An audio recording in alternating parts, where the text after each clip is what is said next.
All right, Mr. Vince, we live. You ready to do this? I'm ready to do this, man. Let's This is do it. exciting. Yeah. And today I chose not to let anything win but my drive to get me to the top.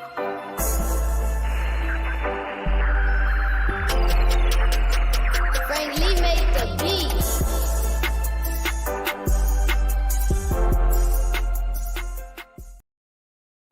I do KTTV. This is KT, and I'm coming at you live with another episode of the Daily K Podcast. And on today's episode, I have the honor of Chasing the Insights and the host of the Chasing the Insights podcast, Mr. Vince Warnock. How you doing tonight, Mr. Vince? I am doing well. I was going to say I'm doing fantastic. I'm always fantastic, but I'm also riddled with the flu at the moment. Not COVID, just the flu. But there's no way I'm going to miss this live broadcast, man. Look, man, I appreciate you for taking a few minutes to just jump on, especially in the midst of the sickness. I had a friend of mine who, when COVID first hit, we shot, and so he was dying. He was all through the whole show, but he pushed. So, man, I appreciate you because I know how rough it is. Yeah, especially when you're a man. I mean, yeah, we're wusses as patients. I'm a terrible patient, and man flu is just devastating. I was talking yesterday. I say, yeah, you know, kids and men, we don't like being sick. It could be rough on you. That's cool, the woman man. looking at us and go, harden up. Yeah. Man, so I guess just getting into things. Before we start, I always like to do a wellness check to just check in because you know it's been crazy out here. So how have you been doing during this pandemic, Mr. Vince, and staying safe?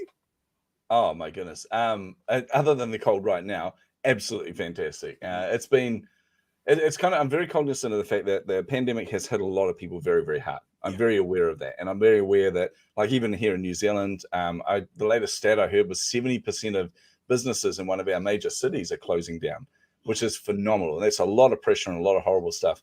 But for myself, most of my clients are offshore. I've kind of stepped into this new kind of role, and it's so fulfilling and so awesome. And I've been thriving through all of this. So there's kind of that thing of going, man, I am loving this. It's amazing. At the same time, it's absolutely horrible for all these other people, and I'm very aware of that. So Yeah. That's the thing about it, man. Just thinking, because you see all the death, you see so much going on in the news, but then you think on the back end, like, when have we really just been forced almost to sit down with ourselves?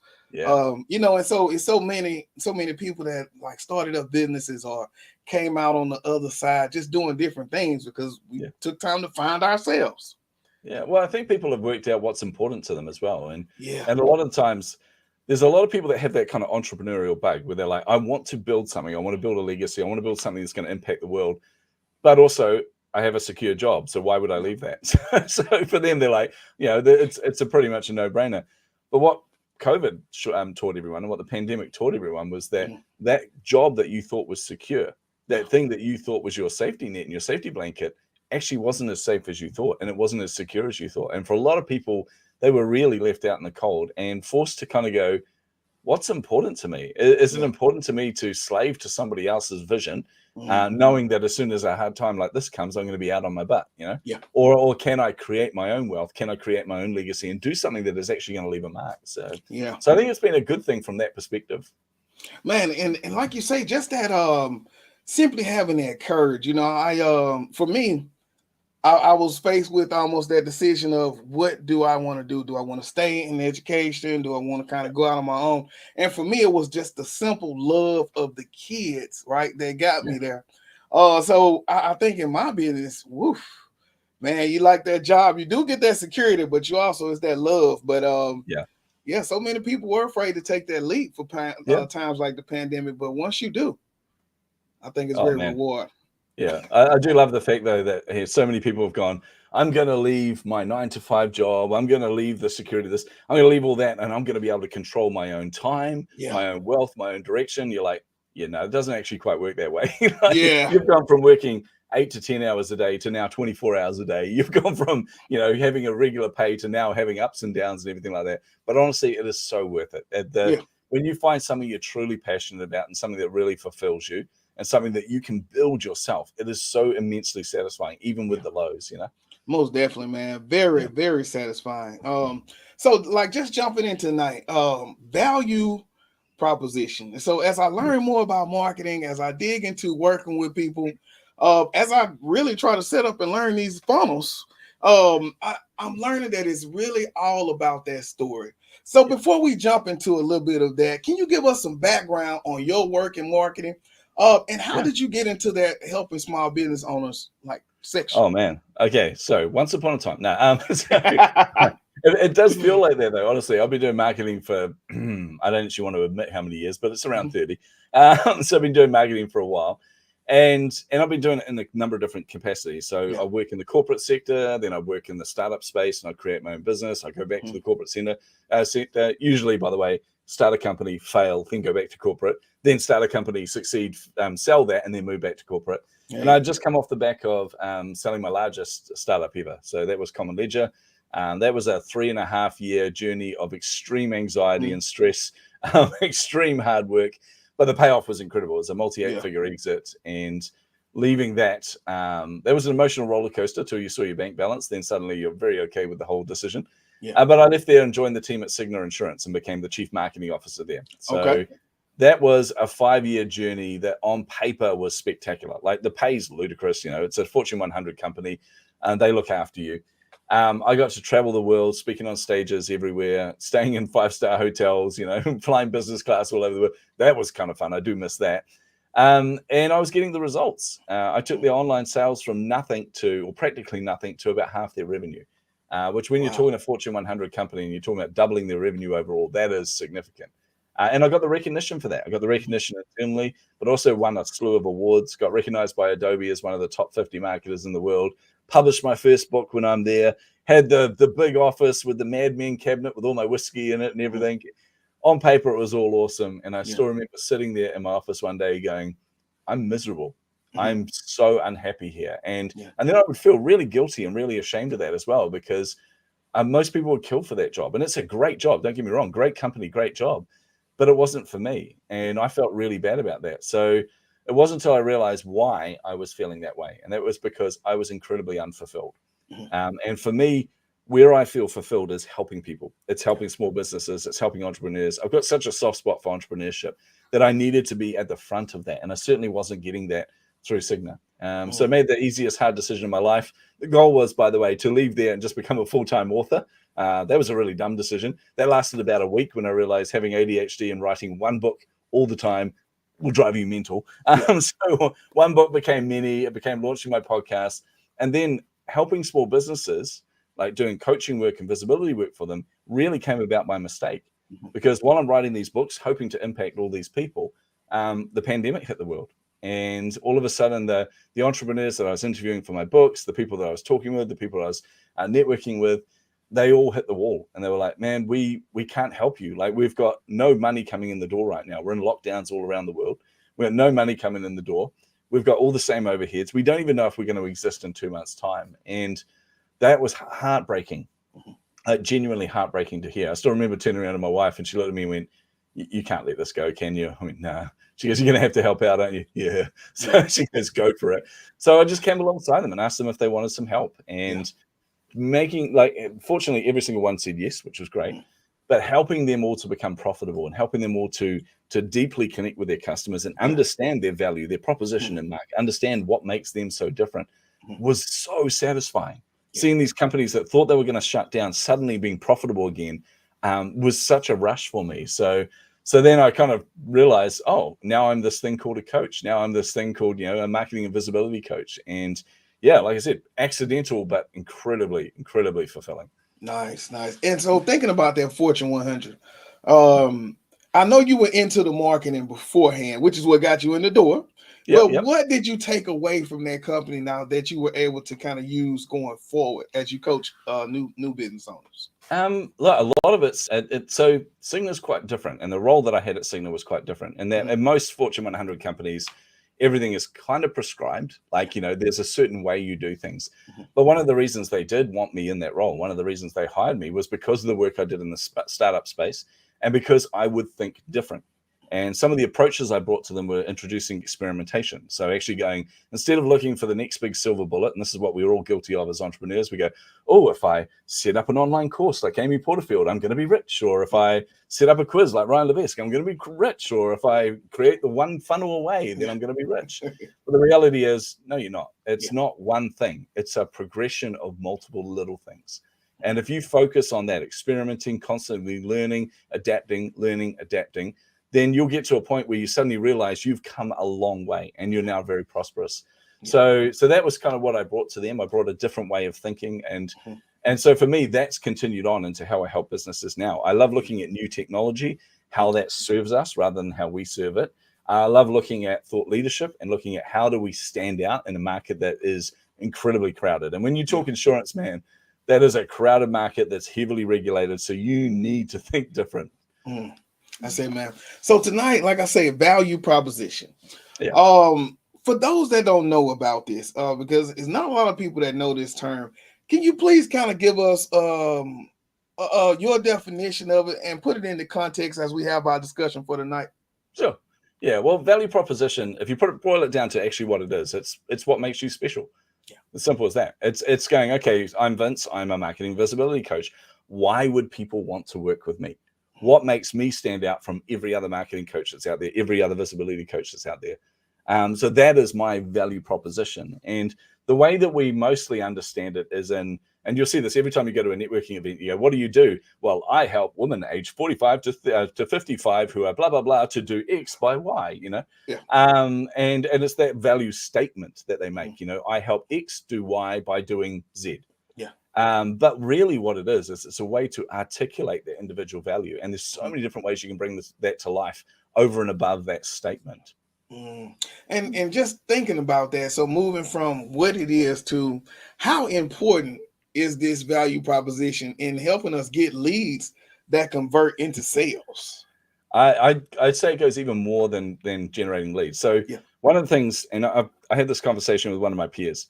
So one of my peers is all about the funnel, right? So he's all about creating a really solid product that has a pile of features and a pile of benefits, and goes, there we go. If I can create the product that has the most amount of features, the most amount of benefits at a really good price, then I'm going to beat all my competition.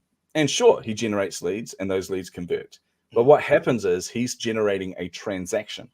So what he's doing is he's saying, here's a product, and based on these different factors, you can compare me to everyone else and you can now buy me. But that's a race to the bottom. When you're comparing on price, when you're comparing on features and benefits, you're always trying to outdo your customers, your competitors rather. So where a value proposition really comes in is how do we stand out in a way that means people aren't really comparing you with anyone else. They connect with you. They actually form a relationship with you. And we call this in neuromarketing, we call this a pseudo-social relationship.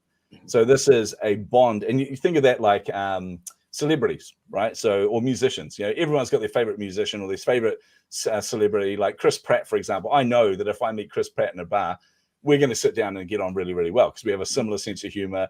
Both of us will enjoy a good pint, a good laugh and all this kind of thing. And weirdly, I feel like he knows me and the guy doesn't even know I exist, right? But I feel like I know him because I've built this pseudo-social relationship.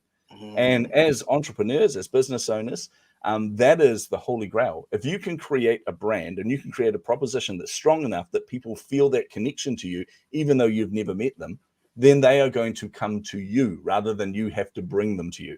You don't have to go out and generate leads. The leads are actually coming to you and they want to do business with you.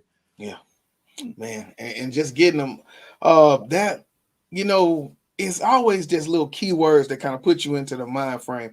And so when you say like the pseudo, say that relationship, I know, pseudo social, but because you great way to explain the difference between that funnel and then also building that relationship, right? Because it's almost about that audience and connecting with these people versus selling, you know. Yeah. You have absolutely nailed it in one, man. This is the weird thing. The value proposition that makes us special is about our story and it's about who we are, but it's actually more about your audience. It's more about your customers because a good value proposition will get inside their head. And one of the ways I always talk about this from a bridge perspective, and we call this the bridge marketing method, but essentially when you're talking with, so say for example, I'm talking to you, KT, I'll go, right, okay, what I want to do is I first want you to imagine exactly where you are right now. So I would say things along the lines of, look, has this ever been you? Or have you, or like me, have you ever had this experience? And I'm not saying to you, hey, KT, you're having trouble generating leads, right? You're having trouble getting visible out there, because immediately you go on the defensive and go, well, actually, I'm working really hard on that. Thank you very much. And who are you to tell me that? But if I go in there and go, hey, like me, do you sometimes struggle to generate leads? Like me, do you miss the opportunities to get on stages, to get in PR, to get on things like that? Is that something that's frustrated you? And you come to that conclusion yourself. So immediately you now are aware of where you're at, right? Remove the barriers and everything, remove all the aspirations. You're going, this is me right now, frustrated. Yes, I totally resonate with what you're saying, Vince. But then the next thing we want to do in the value proposition is we want to sell them the preferred future. And we do that by getting them to imagine. So I would say things like, well, imagine what it would be like if the press actually came to you. If you had people coming to you saying, hey, KT, we saw you on this, we'd love to book you for our show. Or we saw you on that, we'd love to get you on here. Or word of mouth going out there about what your proposition is, and people coming to you going, I need your services. So what I've done there is you're now aware, you've come to the conclusion of where you are now, but you can now picture and imagine a preferred future where that need, that gap that's in your life is no longer there. And when you do this, you create this concept in our brains called cognitive dissonance. And what that is your brain's going, hang on, I've got two different things in here that are diametrically opposed. There's part of me right now that's going, hey, I'm here and I can't generate leads. And over here, I'm going, hey, all these leads are coming to me. So your brain is going, there's conflict in there. I need to resolve that conflict. And what it does is it tries to angle towards the one that is stronger. In other words, yes, we live in that preferred future. Yeah. So your brain's going to like move towards that. And then when they're doing that, guess what? You're in the middle going, by the way, I'm the one that can help you get there. Yeah. So you're the one that actually, so it's all about their journey. It's all about them coming to their own conclusions. You're just the person there that's guiding them. And next thing you know, they've signed on the dotted lines. Signed on the dotted line. That's right.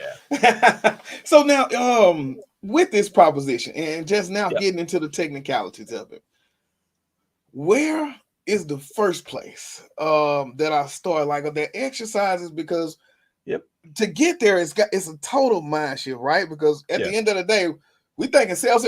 But when you think connect, first off, where do I start to even begin that proposition? Well, I will give you an example from one of my clients, one of my favorite clients, actually. Don't tell the other clients I've got. But I remember when he came to me and I sat down with him. I said, okay, so why is it that you do what you do? Like, why are you so passionate about what you do? And he goes, because I make really good money. And I was like, oh, nope, that's not, no. So let's dig into that a bit more. I said, why do you like working on the type of work that you do? And for him, he's a video production service. So he does, commercials, he does documentaries and things like that. And he goes, oh, because I really like to produce good quality stuff. And I go, again, that's not it. So what we did was actually took him back. I said to him, okay, let's talk about video, because he works in the video sector. Let's talk about video. What was some of your first memories of movies or documentaries, or what's the first thing that pops in your mind? And he was like, oh man, and you see him light up, and he goes, I remember when I was a teenager, early teenager, and my dad used to take me and my brother to go and see Lethal Weapon and Die Hard, and we weren't allowed in there because we had to sneak in because we were too young. And we came away and we'd just go out and get get a milkshake afterwards, and we'd be talking about this movie, and it just felt like it brought us together. And I was like, okay. Then what? And we basically stepped through his journey, and I call it the beats method. I basically just got him to tell me his life story as beats. So that was a beat. The beat there was that he remembers this moment where him and his brother were sharing with their father, what was happening in that movie. Then he talked about how he went overseas and he did his big, overseas experience, traveling the world, and he got to go to these remote villages in Peru and all these places. But he got to meet these people who had the most fascinating stories. And he said, I clearly remember thinking to myself, these are stories that people should hear, but no one's ever going to get the opportunity to unless they travel. So his whole thought process then was everyone should travel. Then he started coming back, and he trained in video work, and he trained doing video production work. He became a wedding videographer. Terrible job, poor guy, wedding videographer. But he started to realize that what he was doing there wasn't capturing the best angles, wasn't editing something together. It was capturing an atmosphere, an emotion, and a feeling. So what happened with doing this, with plotting out all of these different beats, we would basically tell his backstory in a way that connected to what he does now. So all of a sudden, his story changed from, I'm out there doing this because I love making good money, to actually, I understand the power of video to bring people together and to tell a story. I understand the importance of video in telling stories of people that normally wouldn't have an audience, or bringing together an emotion or a moment that should be celebrated or that should be remembered. And in doing so, like he did this, he went home, his wife's a psychologist, it was hilarious. I got him to practice all these beats. So we got him to mark out all the beats and write them all down. Then we got him to identify what I call the atomic beats. So these are the beats which are really important. So in other words, the moment he realized with his dad and his brother about movies, or going on the OE, or doing the wedding videography, etc. And then we work on what's the epiphany beat. What's the moment that he suddenly realized what he wants to do today? So he mapped all this out, and we told this origin story to his wife. And he came back and he's like, dude, and he goes, I'm inspirational. And he was so excited because his wife almost cried at the story. So he'd gone from going, I make good money and I do what I do because I'm good at it kind of thing, to suddenly going, I care about this. And I care so much, that's why you should care working with me. And understanding that story and understanding his origin, understanding that proposition has helped him to, in fact, it helped him recently to get on what we call All of Government, which is a government selection panel here. So if you're in there, you get a ton of work coming your way because you're a preferred supplier to our government. Okay. But to do that, he told the story. To do that, he brought that to life in his application. So that's where I would start. I would start by understanding your story, why you do what you do. And in that, you're going to find out what makes you so unique.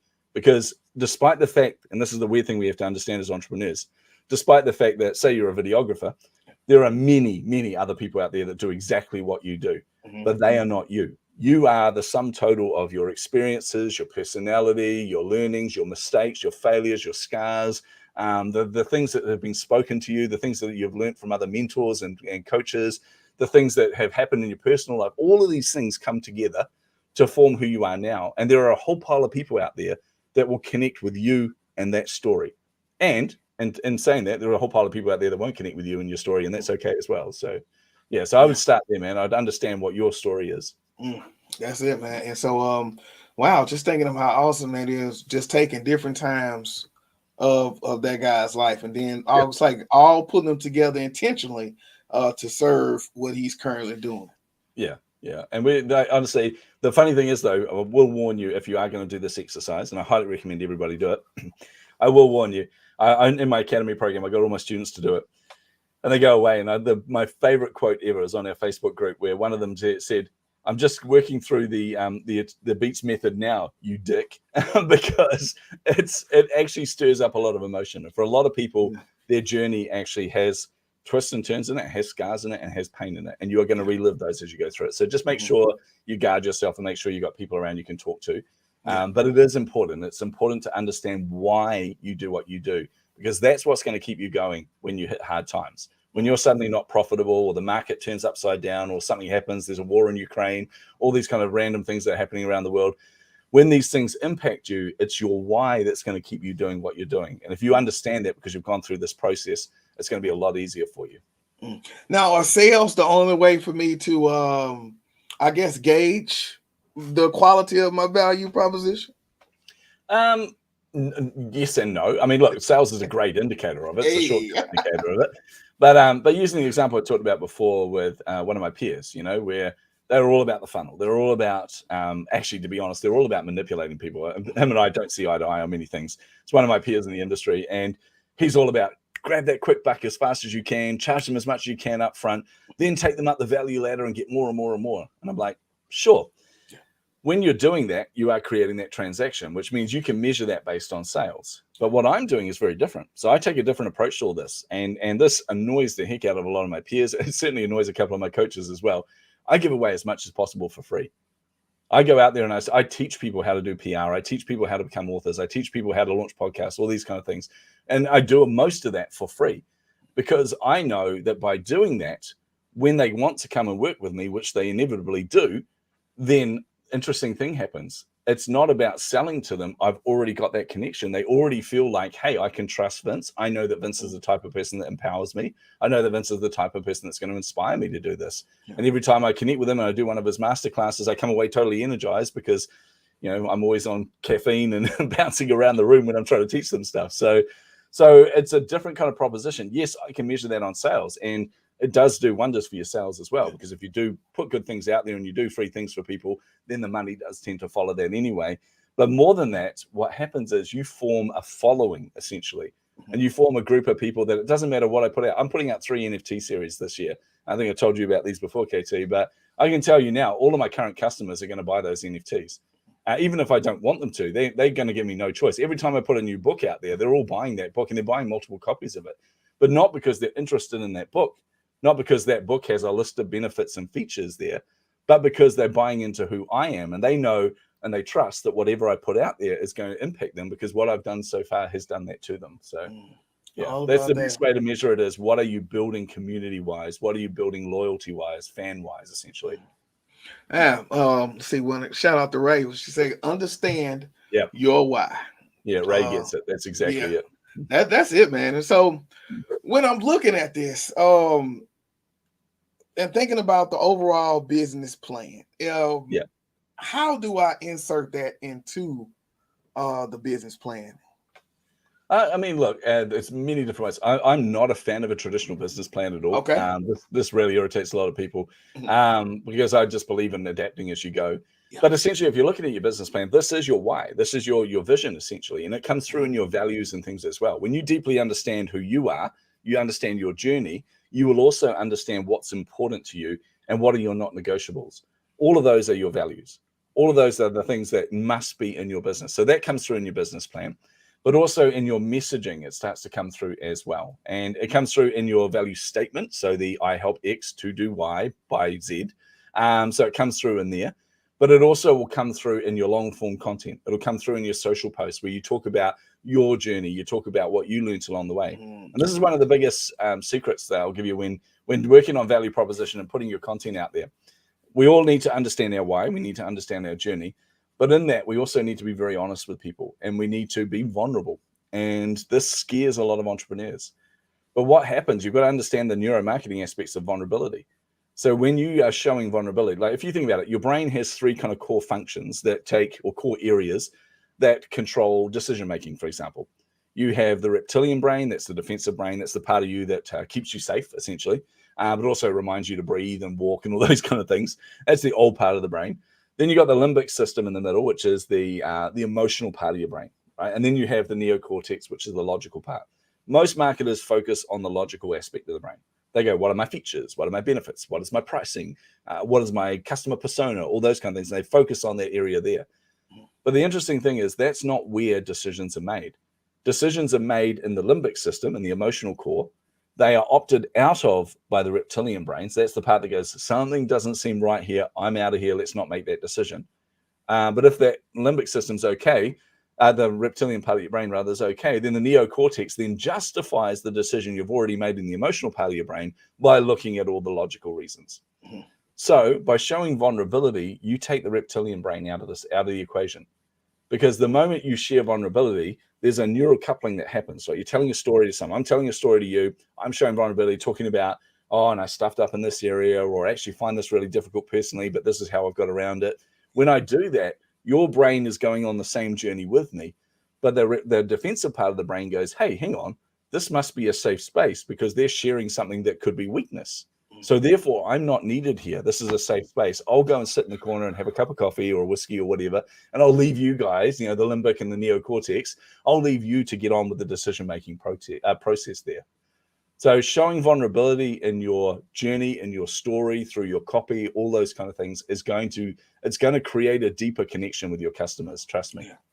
Man, when you said that copy, oh my God, that should be an entire different podcast. So now talking about that, as we just jump into that, because I guess when you're getting that value proposition out, it's all inside of that copy. Yeah. Right. So now, do you also work with small businesses as they do copy? Yeah, I do. I do a lot of work. So most of my work is around but basically understanding what their value proposition is, but understanding their differentiator in market. And that's why a lot of the work I do is around thought leadership. Because one of the ways that you can stand out as a business is to be positioned as a thought leader. And that comes with 2 things. It comes with the technique and the things that I'll teach you around what you need to do for that. But it also comes around with a massive mindset shift because your brain's going to immediately go, oh, hang on, but there's so many people that are better than me at what I do. There's so many people that I can't say I'm an expert. I can't say I'm a thought leader but actually you can, and I'll show you why. So that's some of the things we go into. And then on the thought leadership side, a lot of the work I do is around helping entrepreneurs to become authors. I have a publishing company on the side, which I use to publish my books and my customers' books, and now a whole pile of collaboration books as well, which is a lot of fun. And then also help people to launch their podcast, to get on TEDx stages, to get in the press and things like that as well. Anything that's going to add that extra little bit of, oh, they must know what they're talking about. So yeah, that's the kind of stuff I do with small business. Yeah, I was talking to a lady last night, and as I sent her the proposal, the part of the plan was just making you that leader, right? Inside of your film. I think it was counseling. And so then it's like, okay, well, you've been doing it so long, but how do people know that you have that experience without getting out there? Yeah. And that's the thing we forget as well, is because we always doubt our skills. And it's this weird thing. I wish I had a whiteboard here. It's this weird thing where if you ask someone what they know versus what everyone else knows, they always go like this. They go, here's a circle here. This is what I know. And here's what everyone else knows. And they draw this bigger circle around it. So you always feel like you know less than everybody else. But in reality, and talking about your peers, talking about the people that do the same thing as you, in reality, you know this, they know this, somebody else knows this, somebody else knows this. And every now and then those circles cross over, and there'll be an area where you and I, for example, both share expertise on. But there are areas where I would be like, I've got no idea. And you're the KT going, dude, this is easy. I do this in my sleep. So we've got to remind ourselves that most people are in the same boat as us. Most people doubt themselves. In fact, getting that award from Adobe was a massive eye-opener for me, because I've always struggled with imposter syndrome. And I remember standing up there on stage. They'd only picked the top 25 of the top 50 marketers. And I'm standing up there on stage, and everybody that I look up to in the industry was on that stage. So you had your Brian Solaces, your Ann Hanleys, Seth Godins, all these kind of people up there. And I'm going, I know every single person on the stage. Not one of them will know who I am. Turns out they did actually know who I was, a lot of them. But I got to go to dinner with these people. I'm feeling now like a complete fraud. I'm like, why am I here? They obviously got the wrong Vince Warnock. There's some poor digital marketer out there called Vince Warnock who's amazing. And he's sitting there going, why was I not invited? And I'm sitting there going, ooh. But I'm at this dinner table with all these people. And the more I got to talk to them, the more I realized the words coming out of their mouth were the same words that come out of mine. I had someone there who's got 8 books that are all New York Times bestsellers, right? 8 books under their belt. And they were producing their 9th, I think it was. And they said to me, oh, man, I hate putting a book out. I always get really insecure. I think, why would anyone want to read my books? Why would anyone? I'm like, that's literally what I'm feeling about the book I'm publishing right now. How is this possible? You're amazing. I'm just me. And you realize we all suffer from the same insecurities. We all suffer from the same fears. The things that differentiates people that do succeed from the rest is that they just do it anyway. And even though that fear is there, they don't face that fear. They just keep doing it and keep pressing in and doing what they're supposed to do. So for anyone who's worried about being a thought leader, or worried about positioning themselves, or worried about putting their value proposition out there and actually saying why people should work with you, think about it from the other perspective, that there is a whole pile of people in this world that are designed to respond to you and your journey. There are people out there. There are other visibility coaches, for example, out there that my clients will never resonate with, because they haven't gone through some of the insecurities they've gone through, the hardships they've gone through, the lessons they've gone through, and vice versa. There'll be people that connect with them that will never connect with me. There is always an audience for who you are and your thought leadership. So own it and step into it. That's where Ray said, showing vulnerability and humility. Yes, hey, that's what it's about. Yeah. Humility is hard, obviously, for us, because we're so damn good at what we do. No, this is what we do, baby. Yeah. So now, just for people who thinking about that visibility, so many people trying to get online, trying to get seen, and thinking about your social media, only going to maybe 1%, 2%, if you can really get out there. Yeah. What can those people do, small business owners, to begin to get their business more visible? The first thing they've got to do is connect with their current clients. You really do. You need to find out, you get in the face of as many of your clients as you can. And I know that's nerve-wracking for a lot of people. But the more you talk to your clients, the more you understand them. The more you hear the words that they use when they describe their problems or they describe the solution, then the more that factors into your marketing messaging. I'll give you a good example of this. There's a couple of women that I was helping through COVID. They're two little old ladies, and they're going to kill me for saying they're little old ladies, but they are. They're based out of Melbourne in Australia, and they have a knitting cafe there. And they basically, COVID killed every revenue stream that they had. No one could go into their shop. They also do these like knitting cruises and these knitting vineyard tours, which are basically just an excuse for a pile of people to come together, learn some knitting technique, then get drunk and do karaoke and dancing, so, and have a whole pile of fun. But of course, all of those were wiped out because of COVID. So the first thing I did was help them to empower them to actually create their own website and put their stuff online. And they thought they couldn't do it, but I showed them Shopify. It was super easy. Their POS system, their point of sale system made it really easy. They export everything out, put it into Shopify. They were up and running in a weekend. They did a Facebook Live on the Monday with giant glasses of wine. They were drunk as, just going, "We did it. We built it ourselves." And they had like 500 people in this live. It was incredible. Yeah. But the funny thing is, right, we got them up and running. They started finding they were making more money than ever. More money than they've ever made in their shop or through the cruises. And they were connecting people as well. We were looking at how we can replicate the real life stuff in the digital space.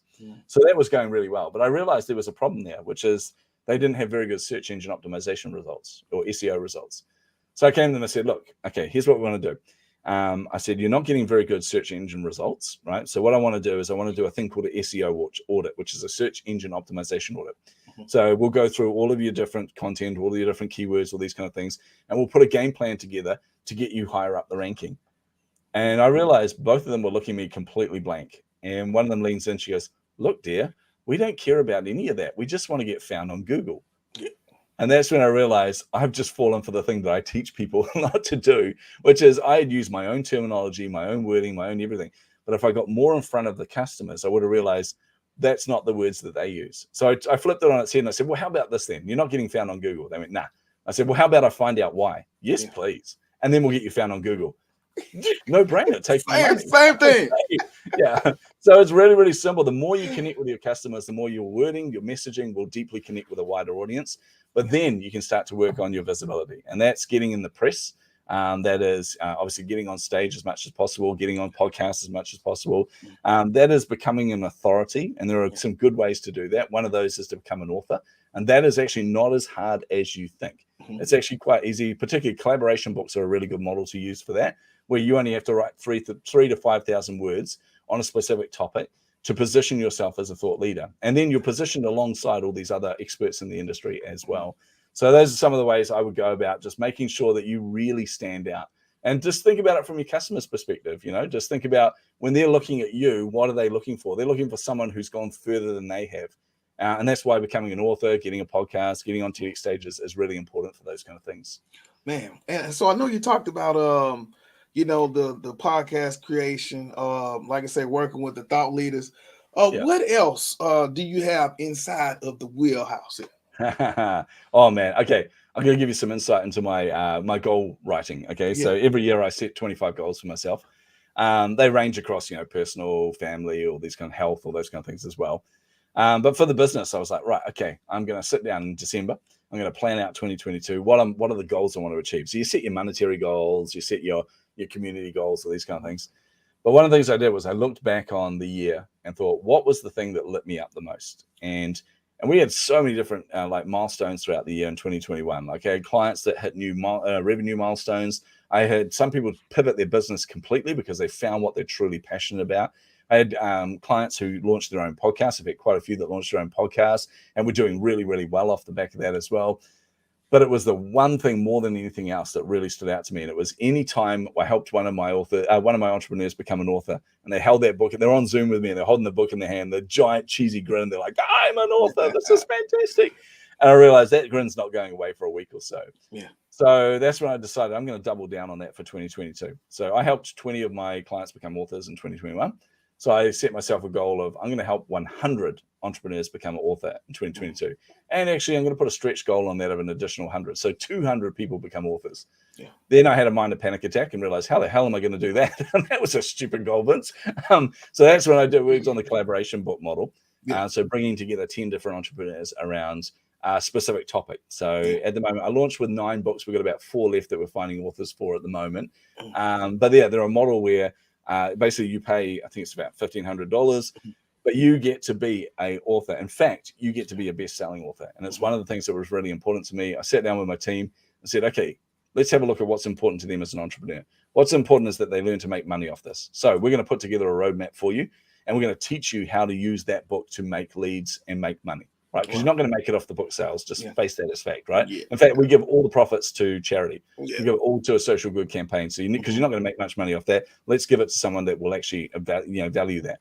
Nice. But we will give you the files. We'll give you the EPUB, the MOBI, the PDF files, all the ebook files, and we'll teach you how to use that to generate leads. That's important to them. What else is important? That they get a physical copy of the book. Well, how about we give them 10? We give them 10 copies of the physical book, 10 copies of the ebook. They can give it to family and friends as a Christmas present just to go, ha, that kind of thing. Or they can sell it, they can put it on the shelf, whatever they want to do. But the other thing for me was, can we, being called an author is important, but can we get it that they call themselves a best-selling author? Can we hit that elusive bestseller tag on Amazon? So I went to my team and said, look, can we do this? And they went, no, don't tell them that. I said, okay, well, let's have a look at our track record. What's our track record like? Well, it's 100%. I said, so why can't we guarantee this? They're like, well, because that's scary. And I said, okay, well, let's have a look at our methodology. So I've created an algorithm that scrapes all of Amazon, looks at all the different categories, looks at all the different things, works out the probability of hitting number one spot in various different things. So using that, can we accurately predict whether or not it'll get a bestseller? They went, yeah, we can. I said, so we're going to guarantee it. So that's the kind of stuff I've been working on. That, and also on the technology front, just looking at how things like NFTs, which we don't have time to go into, but NFTs and some of that new kind of Web 3.0 technology, how that serves us as entrepreneurs. So forget the flashy, shiny, I'm going to be a multi-millionaire because I'm going to buy a Bored Ape NFT or anything like that. Forget all those kind of But how can we use this as entrepreneurs to really deeply connect with our clients, really deeply connect with our audience, and a different way of doing business? So those are some of the things I'm having fun with, man. Like, honestly, my life is just a constant party at the moment. It seems like I'm just having so much fun. Hey, but that's a good thing, though, man. I think about, you talked about the bestseller. I remember 2020, right? So New Year's Eve, I said, oh man, I'm about to get this book out. So I put the book out New Year's Eve. Then I woke up January 1st, 2020, Amazon bestseller. And I was like, dude, overnight, dude. I say, the man, best feeling, eh? Oh my! I do. Ever since then, I just only been going through my website. I'm like, I cannot put another book on Amazon. I can ruin it. I'm going out on top, baby. I love it. It's weird though, because you almost feel embarrassed to tell people about it as well, because you feel like a fraud. You're going, but how did I just become a bestseller? Because people bought your book. For me, it was, I always wanted to be in an airport lounge. And I remember going through customs, not customs, duty free, going through duty free at the airport in Sydney. I was coming back to New Zealand, and I went through the bookstore there, and I looked, and all of a sudden I realized my book on the shelf, like one of my books, and I'm like, and I was buzzing. I grabbed my phone. I'm like, I'm going to take photos of me, and then I got really self-conscious and thought, everyone's going to look at me like I'm a dick, so I can't do this. So I just like take a photo of the books on the shelf and then walk away quietly. But you get in your own head and you get embarrassed, but you should be proud of that. It's an incredible accomplishment. Not many people, in fact, think about this. This is the reason that being an author is such a thought leadership play, is because most people don't do what you're doing. Most people haven't taken the time to actually put their thoughts down or articulate their thoughts and put it down on paper. And as a result of that, that makes you immediately stand out. And in the minds of your prospective customers, they're looking at going, well, the fact that you've done this, the fact that you've taken these thoughts and put it on paper and put all this effort into it must mean that it's worthwhile, which means you must know what you're doing. So from their perspective, that's why it positions you. So you should be proud of that. Everyone should be proud of being an author. I love it. I'm telling you, man, I've been writing, and the killing part about that was, it was only, well, not only because it was big, but it was a reflection of my podcast. So I just took, it was one with a friend of mine. She's a financial advisor. And so then I kind of used it as reflections from me of what I took away. And then I put in maybe like 3 or 4 steps that she used to really turn your money, your credit around. Man, dropped it, put it out to my community on social media. And when I tell you, like you say, life changed that next day. But such an awesome accomplishment. So you're right, though. There's not a lot of people that I know have done it.